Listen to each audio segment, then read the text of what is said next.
Good evening, everyone.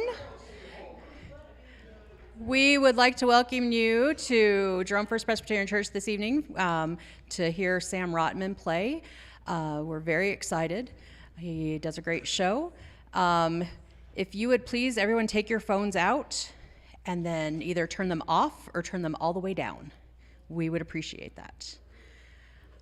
Would you all join me in a word of prayer? Heavenly Father, we thank you so much for this opportunity to come together tonight and hear an amazing story from an amazing musician. We ask that you are with each of us as we travel home after the performance, and just thank you for bringing us together tonight. Amen. Okay, and here he is, Sam Rotman. Okay, thank you. Well, it's good to be here again. I was here a year ago, and there was an interest in coming back to Boise, and then pastor was interested in me coming again, so I'm happy to be here. So the program is about an hour and a half, hour and 25 minutes, something like that. And it's classical music. It's not hymn arrangements or gospel music. It's classical music. And you all have a pretty good seat. You know, I tilt the piano a little bit, and you can all see the hands, so that's good. So last year when I was here, I played the whole program, hour and a half, was Beethoven. Beethoven's my favorite composer, and it was part of the celebration of the 250th anniversary of the birth of Beethoven. I ended up giving 202 concerts of all Beethoven all around the world because of his 250th anniversary. So tonight it's different. Tonight you're going to hear music by Mozart, who taught Beethoven for a while, Debussy, French composer, who wrote the very famous piece Clair de Lune, and a great Russian composer named Rachmaninoff. So, Mozart. Mozart, I always say, was the greatest child genius in the history of anything. When he was 4 years old, he wrote his first piece, 4 years old, and when he was 7 years old, he wrote his first symphony for the Boise Symphony Orchestra. Not really the Boise Symphony Orchestra, but it was a Salzburg orchestra of 100 players. So you know what you have to write to be 7 years old to write for an orchestra, or any age? You have to know how to write for a violin, a viola, a cello, a bass, a flute, an oboe, a clarinet, a bassoon, a trumpet. And you know, these are professional musicians, so they're not interested in playing easy stuff. They know what's good and what's not. So Mozart wrote his first symphony when he was 7 years old. What were you doing when you were 7 years old? I was playing in the dirt with dinosaurs. Really, I was. I hadn't even started piano yet. So when Beethoven wrote music, he wrote it and then he rewrote it and rewrote it. Beethoven labored over all of his music. He really gave birth. Mozart said that when his music came out, it was perfect. It was flawless. And so there is this perfection in his music. There's this somewhat innocence in his music, being so young and such a genius, but it's pretty wonderful. So you're going to hear this famous piece. There's three parts to it. There's a theme, and then these little variations, and each variation is a different mood on the theme. The second movement is a little dance and a soft song part, but the third part is very famous. The second I start the third part, you're all going to know this. It's one of the most famous pieces ever written by anybody. It's called Rondo alla Turca. Even if you don't know the title, you know this. But everyone knows the famous part, but it's part of the whole piece. So you can say, after the concert, I actually have heard the whole piece that famous part is a part of. So Mozart didn't just write this famous part, it's part of the whole piece. So this is the piece composed very young by Mozart.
Thank you. Well, did that last piece sound familiar? It's very, very famous. Very famous. So now, actually, you've heard the whole piece now. So you know not just the famous part, but you can say, I've heard the whole work. So next I'm going to play you 4 pieces by the French composer Claude Debussy. So Debussy is a composer that every time he wrote music, there's a story to his music. Just one second, no problem. This guy is enjoying the music. Yes. Here we are. No problem. That's all right.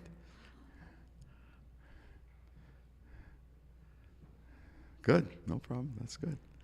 So every time Debussy wrote a piece, there's a story to the piece. So he wrote titles to them, like you've heard of Clair de Lune, which means the light of the moon. So I'm going to take a few minutes, explain the pieces to you, and I think then you can really know more about the piece.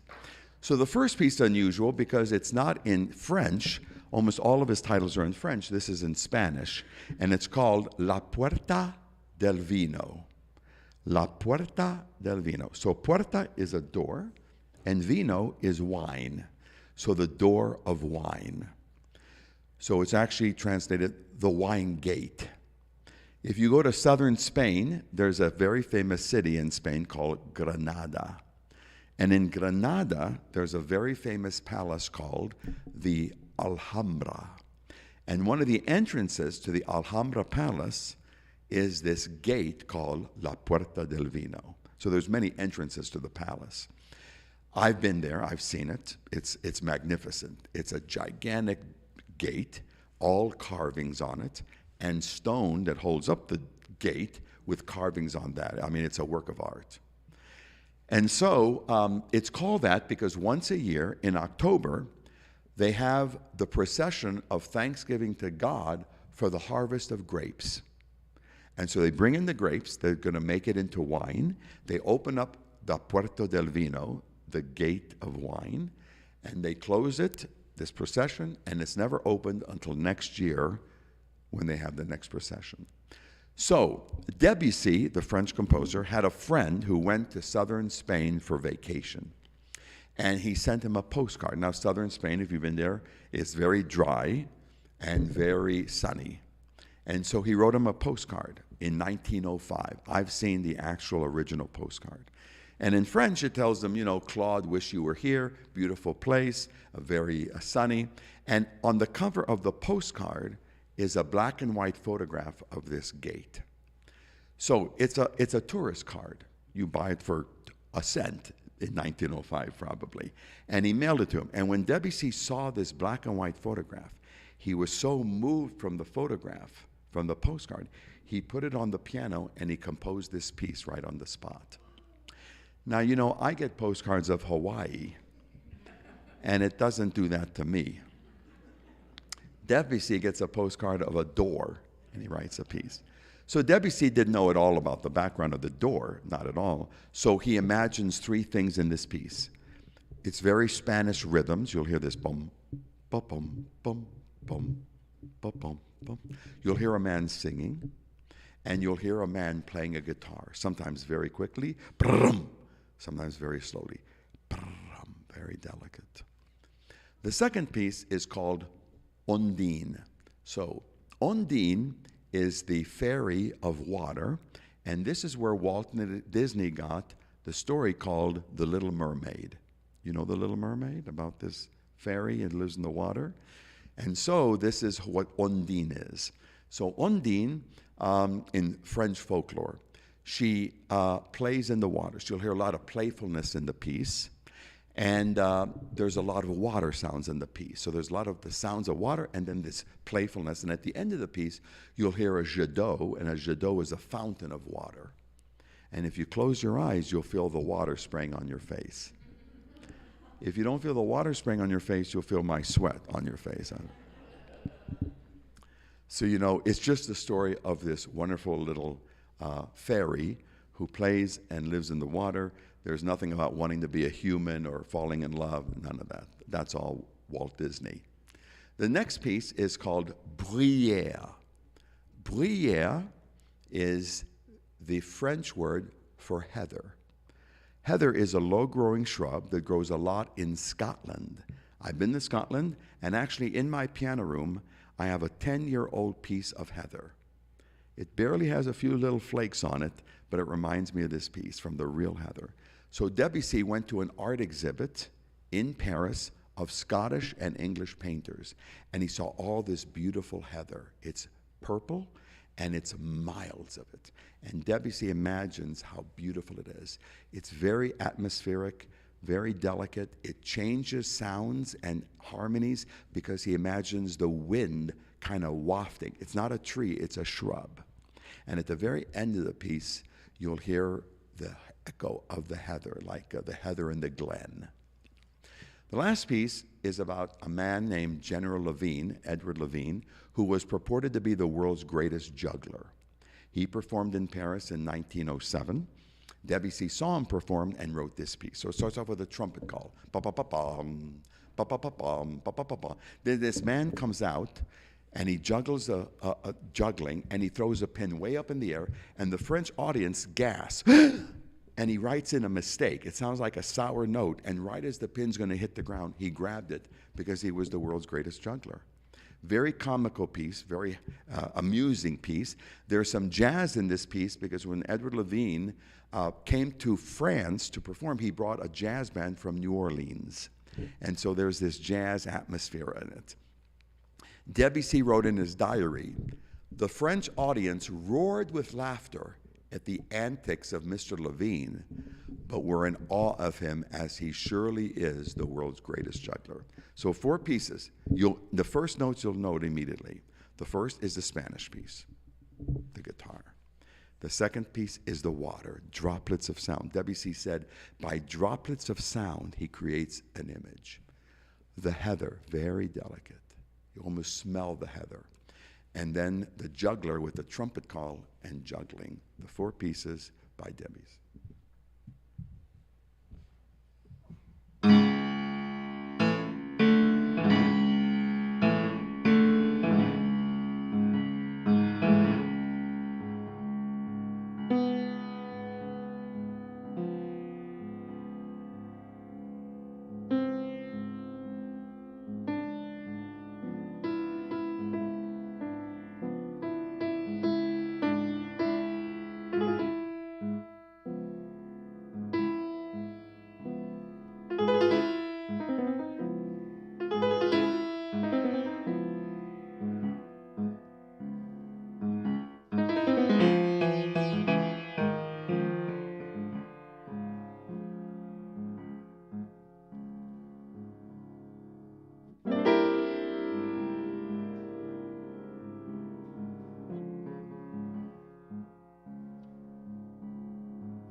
Thank you.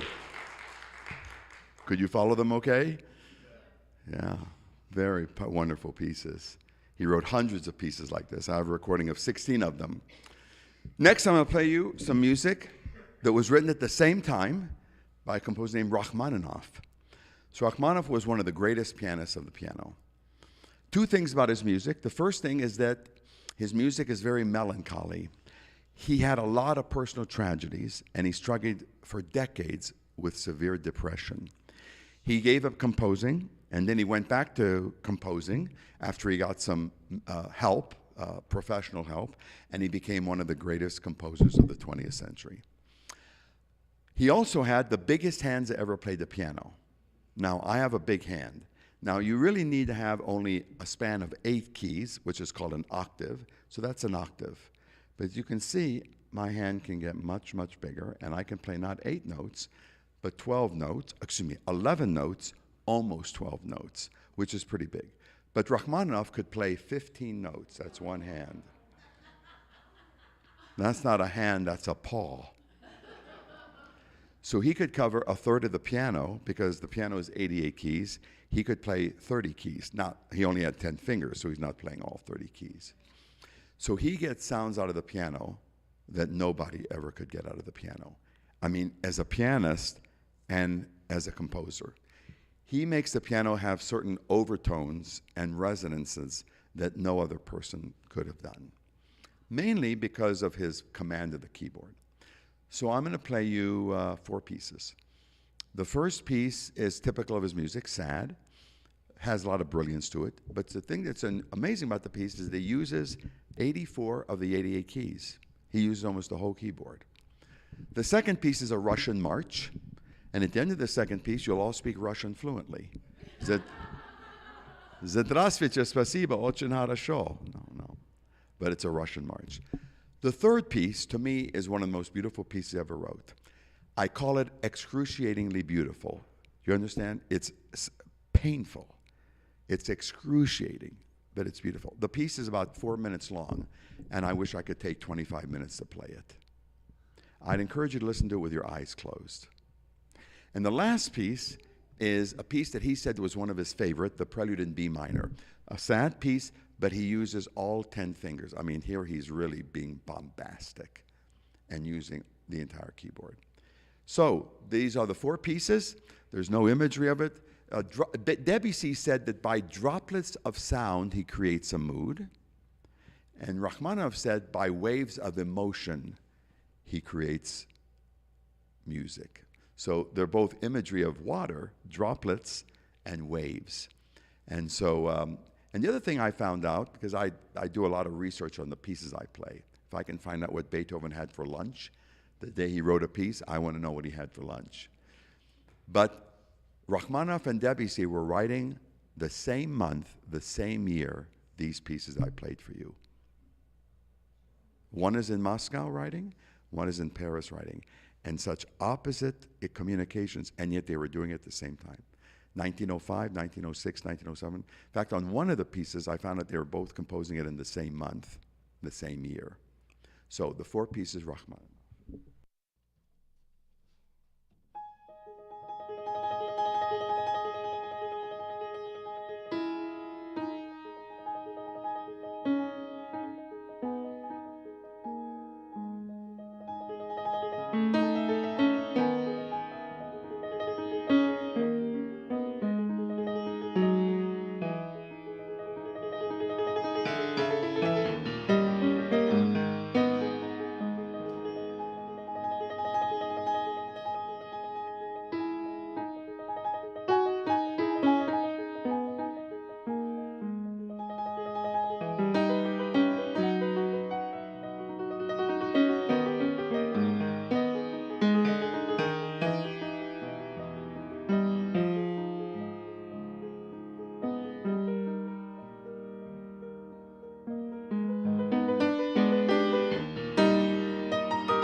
Thank you.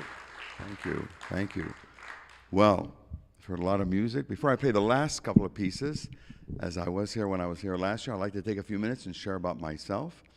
And my story really begins with my parents. Let me just move this up a little bit. There you go. My father was born in Eastern Europe, in Romania, in 1905. My mother was born in Eastern Europe. At that time, the country was called Czechoslovakia, and she was born there in 1915. So my parents were 10 years difference in age. And they were both very religious Orthodox Jews. So the Orthodox Jews are the strictest Jews that adhere to the Jewish faith. They want to follow all the laws that God gave to the Jewish people in what's called the Torah through Moses. In fact, I don't know if you know this, but tonight is one of the most holiest nights in the Jewish calendar. Tonight is called Rosh Hashanah. And it's the beginning of the new year, 5784 is the year since creation, 5784. And so the Jews all gather. In fact, not to be disparaging or anything, but if you're Jewish, even if you're an atheist, you go to a synagogue on the Rosh Hashanah. You go. It's like going on Easter. So I was raised, my parents were very religious Jews. And they left Europe in 1940 because of one person, and his name was Adolf Hitler. If my parents stayed in Europe, they both would have been murdered. I can say this 1,000%. Hear what I said? 1,000%. You know why I know? Because everybody that stayed in their town and didn't leave died. Everyone. If you stayed, you died. 11 months after my father left Romania, the Nazis came to his town. They gathered all the Jews and were murdered in one day on that day. They were my grandparents, my father's parents. A sister was taken because she was young to a concentration camp and never heard from again. So a lot of Jews, my parents had to get out of Europe, and a lot of them ended up in South America. There were a few countries that had an immigration, and one of them was a small country on the equator called Ecuador, Quito, Ecuador, the capital. My parents lived there from 1940 to 1950. My brother was born there. My sister was born there. My mother was pregnant with me in the spring of 1950, and my father filled out paperwork to bring his family to the United States. He was accepted, and they came through New York City, and I was born 5 months later in October of 1950. And I was raised, as you can imagine, a very, very religious Jewish home. My parents sent me to public school during the day, and then I went to school in the synagogue, and it was called Hebrew school. So there's Catholic schools, Protestant schools. There are not many Jewish schools, but there's some Jewish schools. And this was one of them, Hebrew school. And I learned Hebrew. If you study the Old Testament, it's in Hebrew. If you go to Israel, you speak Hebrew. I learned all about being Jewish. I learned hundreds of prayers. And I went to Hebrew school 5 days a week for 8 years. I cannot emphasize how important this was to me. This was not, I don't say this to be funny, so you don't need to laugh. This was not a 2-week course on being Jewish.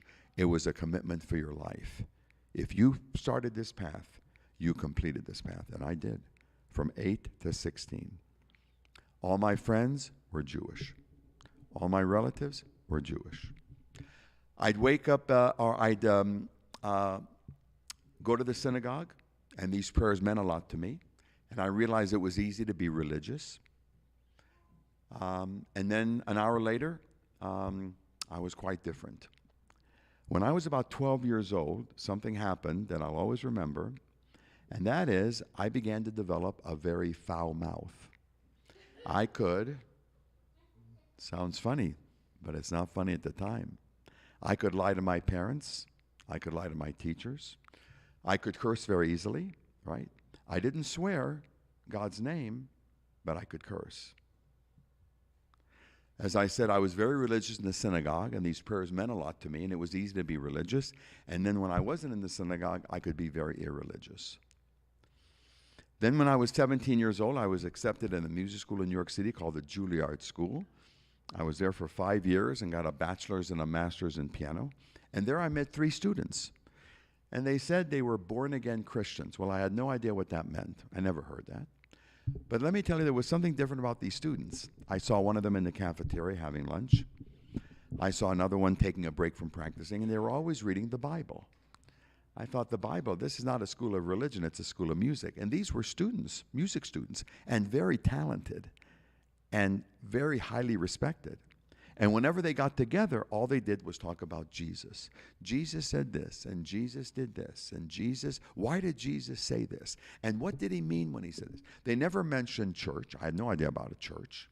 They never mentioned the C word, Christianity. They always talked about Jesus and Jesus and Jesus and Jesus and Jesus. In Hebrew, Yeshua. Well, they heard I was a religious Jew, and they began to talk to me, and they asked me two questions. They asked me if I ever read the New Testament. And I told them, nope, not a word. I was told the New Testament was not a Jewish book. You'd never find a New Testament in our home, so I had no idea what was in it. I never read one, I never saw one, I never touched one. Zero knowledge. You understand? Zero knowledge. I had not a word of concept. They asked me if I thought if Jesus could be the Jewish Messiah. The Jews are waiting for the Messiah. In Hebrew, it's called Mashiach. And I said, no, Jesus is not the salvation for Jewish people. But you know, I was very moral. My parents almost died for me. They sacrificed for me. So I didn't want to shame them. So I never drank alcohol. To this day, I still don't know what a beer tastes like, my choice. And I'll tell you very simply, you don't drink, you don't get drunk, and you don't do something stupid and shame your parents. Never took drugs. Some of you relate to this. I lived in New York City from 1968 to 1973. That was the height of the Vietnam War, and that was the height of the hippie movement.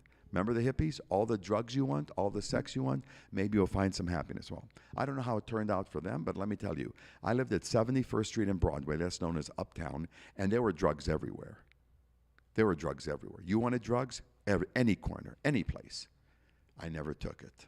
Never. Never had premarital sex. So even though, listen, I was so moral on the outside, no sex, no drugs, no drinking, my friend, I'm going to tell you, I was very, very immoral.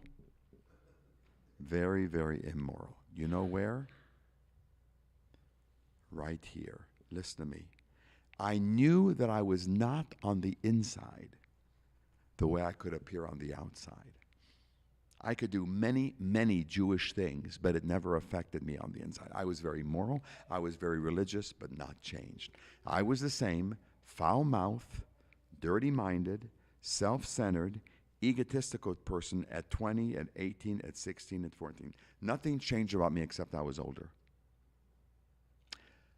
So I made a big decision. I said, well, if I want to know about this person, Jesus Christ, I'm going to read this book, the New Testament. Now let me tell you, that was a big step for a Jew to read the New Testament. And I didn't want to talk to a rabbi or a priest or a minister. No one's going to tell me what I'm reading. Now, when I was a student at Juilliard, I used to practice for 10 hours a day. Now, let me tell you, that's not a lie or an exaggeration. I did not sit at the piano for 9 hours and 45 minutes. I sat every day at the piano for 10 hours. I never left Juilliard until I completely practiced for 10 hours a day. I started to read the New Testament, and my whole life came to a stop. I was shocked when I read this book. For the first time in my life since I started piano as a little boy, I completely stopped practicing. These three friends gave me a pocket New Testament. And they said, well, Sam, if you read this book, start in this book called The Gospel of John. Never heard of it. But sure enough, I opened up, and there it is, the Gospel of John. So here is a man, Jesus, who said of himself, I am the light of the world. Wow, are you kidding me? You know, as a Jew, when I read that, you know what came to my mind? The first book of the Bible, Bereshit, the beginning, when God said, let there be light. Because Jews know God is light. And now this man says, I'm the light. Here's a man, Jesus, who said, I am the bread of life. Here's a man, Jesus, who said, nobody comes to God, my Father, except through me. These are his words. He who has the Son of God has life. He who does not have the Son of God does not have life. I am the vine, you are the branches. Without me, you can do nothing. Oh no, without God, I can do nothing. Oh no, Sam, without me, you can do nothing. You believe in God, Sam, you want to honor God. You believe in me and you honor me. You believe in God, believe also in me. These are the words that I read. The same adoration you give to the Almighty, you give to me. Well, we're in a beautiful church. Let me tell you what I said to myself. And you can laugh if you want. We have some happy people here. I said, this man's a lunatic. That's what I said. I said, this man is an egomaniac. Listen. You know who Moses is to the Jews? Moses? Moses never said he was the light of the world. Abraham. Every Jewish prayer begins with Abraham. Baruch atah Adonai Eloheinu melech haolam, Elohei Avraham, Elohei Avraham, Elohei Yitzhak, Isaac, Elohei Yaakov. Every Jewish prayer begins with Abraham. Abraham never said he was the light of the world. I was shocked at what Jesus kept saying about who he was. I was going to throw away the book. I remember there was a garbage can. I'm going to throw it away. I'm going to go practice. And at that second, I said to myself, if this person Jesus is who he says he is, let me repeat that again. If this person Jesus is who he says he is, not what other people say, not what my friends say, not what the news says. No, I'm not saying, if he is who he says, who are you, Jesus? You want to know who I am, Sam? I'm telling you who I am. I am the light of the world. And if you don't believe it, I'm still the light of the world. And if nobody believed it, I'm the light of the world. I said, if this man is who he says he is, I may be making the biggest mistake of my life throwing this book away. I better listen to him. And then Jesus said he came for sinners. Let me tell you something. I was not a sinner. I was very moral, religious. I spent my whole life looking good for God. I was on God's side, but Jesus said he came to bring forgiveness, and he said he came to change us on the inside. You know that? He called it a new heart, a new life, a new birth. A spiritual heart, spiritual life, spiritual birth. So I've played concerts in 61 different countries. You name a country, I've been there. I've been all through Asia, South America, Europe. I've been to Australia, New Zealand, South Africa. I've been to Cuba twice. I've given 28 concerts in communist Cuba. I went to Cuba when you were not allowed to go to Cuba. And let me tell you what I've learned. My friend, I don't care if your skin color is green or red or pink or black or white. If you think there's a difference about people because they have a different skin color, you're highly misinformed. I don't care if you are a Democrat, Republican, Independent, Conservative, Labor Party, Communist Party, Socialist Party. No difference.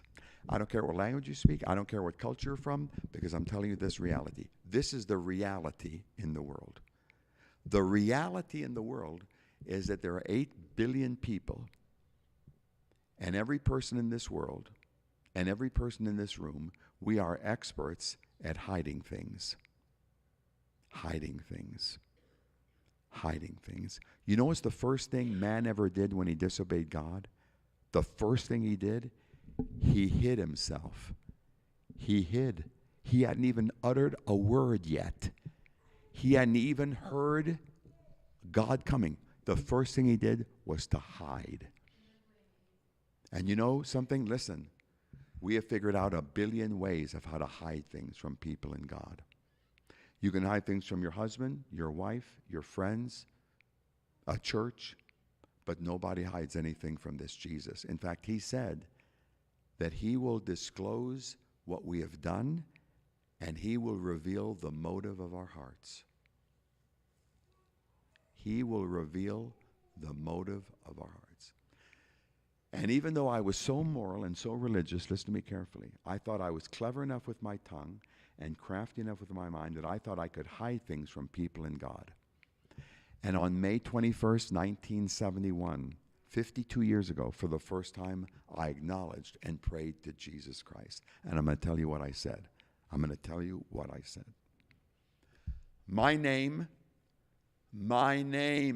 is Sam Rotman, And Jesus, I want you to come into my life. I want you to tell me what to do, and I will not tell you what to do. I told Jesus the lies I said, the immoral thoughts I had, the curse words I said. I didn't hide anything from Jesus. And you don't need to hide anything from Jesus because you're not hiding anything. And I decided I'm not going to make any excuses. Listen to me carefully. You realize you can come to Jesus Christ and you don't need to give him an excuse for anything you've ever done in your life. In fact, if you give him an excuse, you're complicating it. He doesn't want an excuse. You don't need an excuse. I finished praying. I opened up my eyes, and in a billionth of a second, I knew immediately that Jesus Christ completely transformed me on the inside. Completely. I had a dirty, filthy mouth, and instantly he cleaned it and changed it. I wanted to stop cursing thousands of times, and I couldn't. I remember I couldn't form a curse word with my lips. I had a dirty, filthy mind, and he cleaned it and changed it.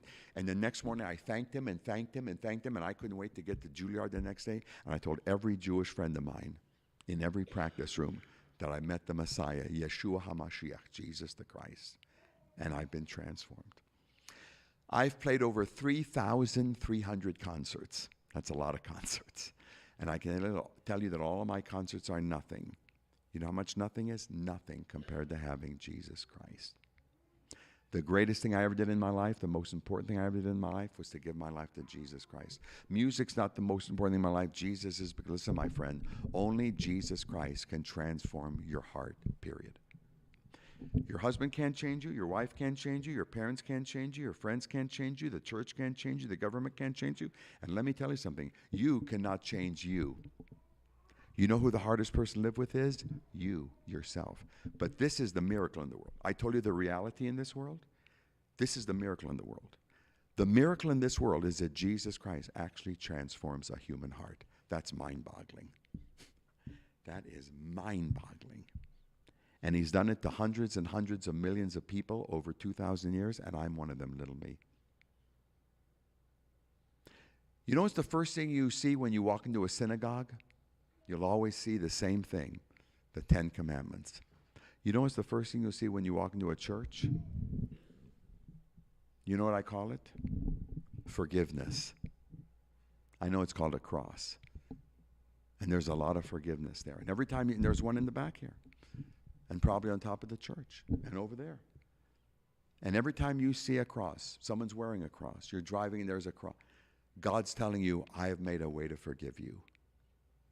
I'm inviting you to come to me and let me forgive you and to be forgiven and start a new life.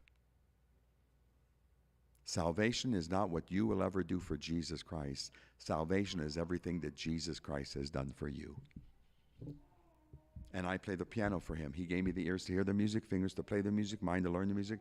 You know that Jesus has never missed one of my concerts. You know that? 2 people have never missed my concerts, Jesus and me. It's very real. And every time I give a concert in a church, big hall in Europe with an orchestra, he's in the front row. And every time I sit down to play, he says, Sam, I'm looking forward to hearing you play for me tonight. My friend, if I could look into your eyes, I'd tell you with every fiber of my being, listen, it's worth living for Jesus Christ. He's not a joke. He's not a curse word. He's not hocus pocus. He's not magic. He's not even a nice Christmas story. He is the life and the light of the world. Don't let anything become an excuse to keep you from the amazing life there is in Jesus Christ. And you can say like I did. You can tell him your name here or tonight. My name is, tell him your name. And I want you to come into my life. And he will. And I want you to forgive me.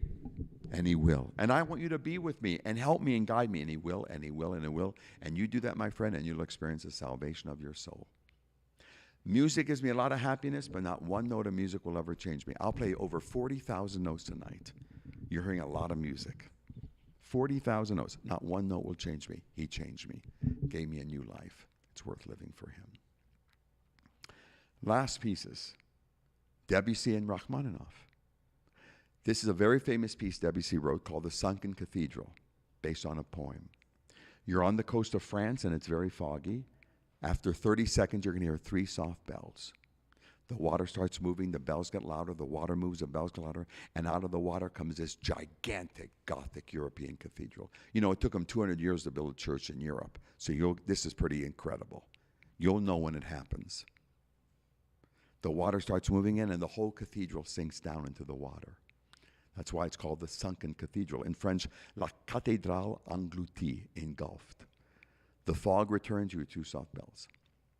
The next piece is the most famous piece Rachmaninoff ever wrote, called The Bells of Moscow. So the bells theme in both pieces. These are these gongs that you'll hear.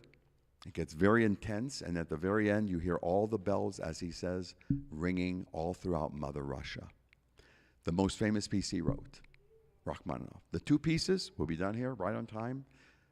The Sunken Cathedral and The Bells of Moscow, Debussy and Rachmaninoff.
Thank you.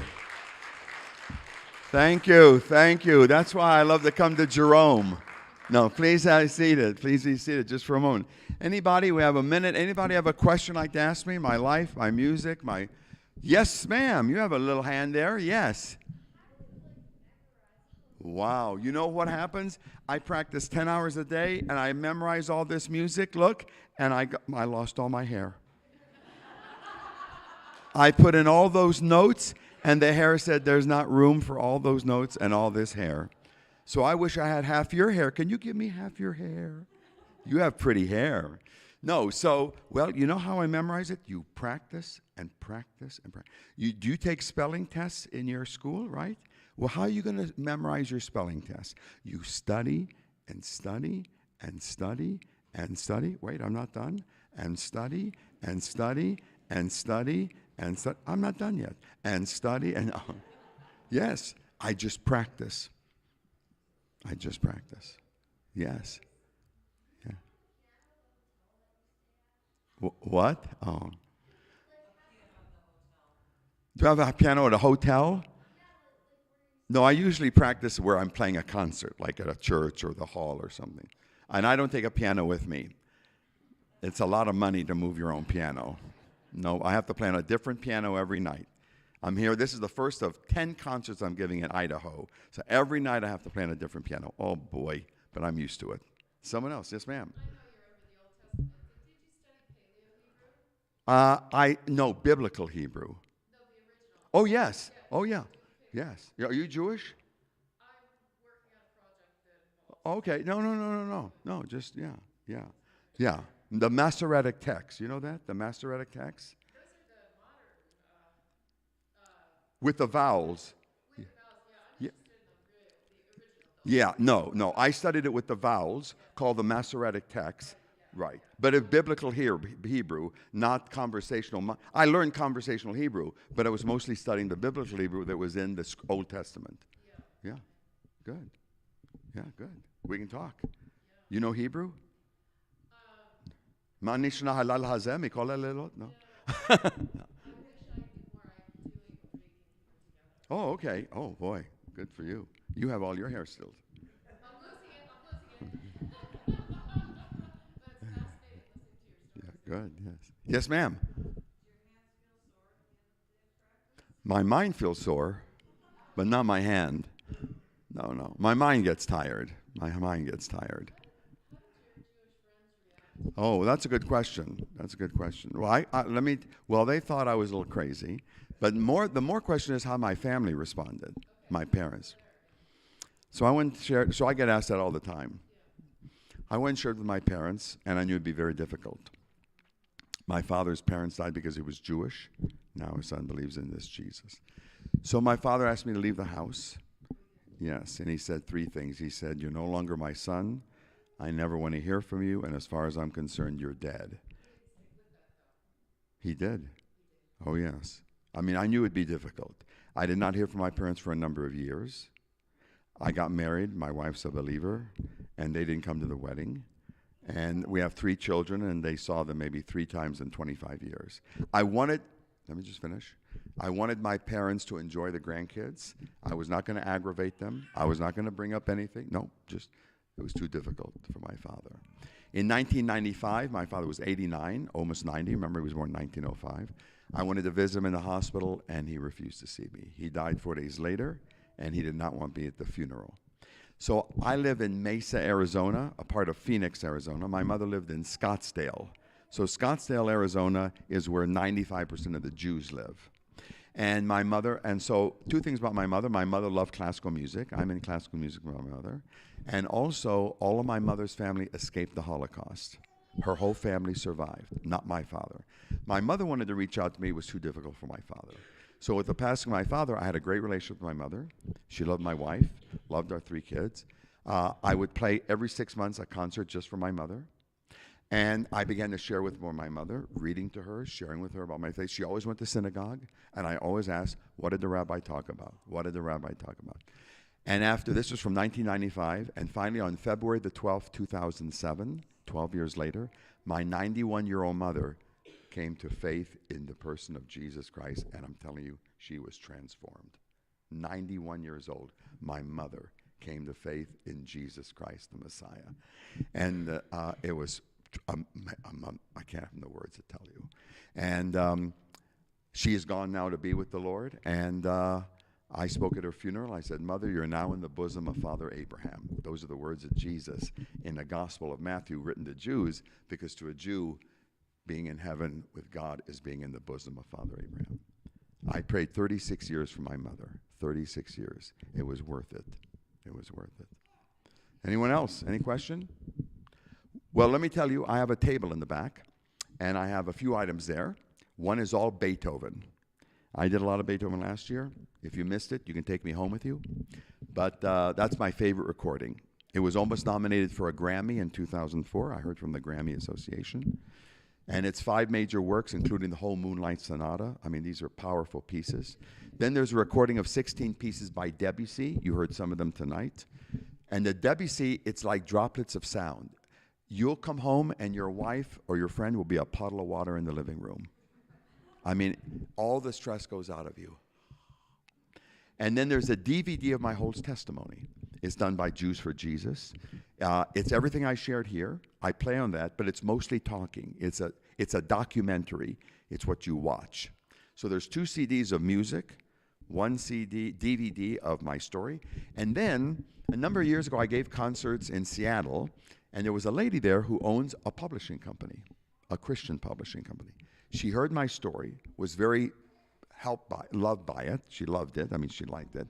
And she then got copies of about 10 concerts I gave and listened to every word of my story and published the Gospel of John, which is what brought me to Christ, the Gospel of John, with the testimony of Sam Rotman. So this is a book she's published tens of thousands of copies, and she gives them to me for free. So I give them for free. If you want to hear my testimony or read it or give it to a friend, you have a Jewish doctor, you have a Jewish dentist, you have a Jewish friend, a Jewish relative, you can take whatever you'd like, but the DVD and the CDs, I have to pay royalty, so I'm sorry. But they're $15 each of the recordings, but the autograph is free. And about 20 years ago, I gave a concert in Arizona, and I said the autograph is $15 and the CD is free. And a man came up to me afterward and said, I'd like a CD with no autograph. That's a true story. I will not tell you what I said to him. I will not tell you what I said. So come on up. And I'm going to play. We're going to take an offering, I understand. And I'm going to play a short number. I'll be in the back. Take a book if you want. If you want to take me home with you and my story and share it. So go right ahead. So we're going to pass an offering plate, one each way. We'll skip a pew. If you're going to write a check for Sam, please write it out to Sam Rotman, not the church. And then we'll listen to Sam play. And thank you all for coming.